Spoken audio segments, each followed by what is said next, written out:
Enye yezimbangela zokungaqedi isikole kwabafundi KwaZulu-Natal wukuthi ezinye izikole azikwazi ukuthatha kuze kufike kuGrade 12 wezingane.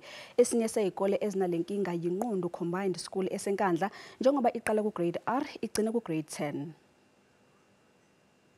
Masiya kwezinye izikole bathi abawuthatha uGrade 11 noGrade 12 bese sihambe start singayitholi izikole esizofunda kusona.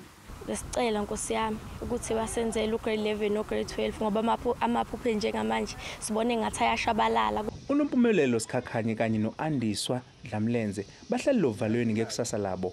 Bayingxenye yabafundi abaphothula uGrade 10 eNqundu Combined School eseNkandla. Manje abazi noma bazofunda yini kulonyaka njengoba bengekazitholi izikhala kwezinye izikole ukuze benze uGrade 11.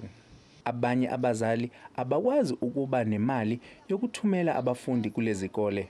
Grade 12 bangena ebuseni kakhulu ngabo 4 baphume ngabo 3 babuyele ngo6 baphuma u10 ebusuku. Ngahamba ngayifunela indawo umqasho yaqasha lapha emqashweni okubhlungu ngase ngingakwazi ukuthi ngikhokhe imali yerent. Isigungu esilawula isikole sithi isicelo sokukhuliswa kwamabanga alesikole asizwakalanga eminyangweni.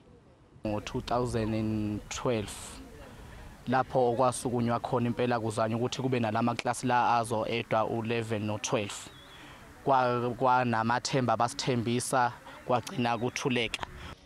Umnyango wezemfundo KwaZulu-Natal uthi uzama ukuthola isixazululo ngalenkinga kanti okwenza umthwalo ube mkhulu emahlombe omnyango ukucikeleka phansi kwezikole ngenxa yeziphepho.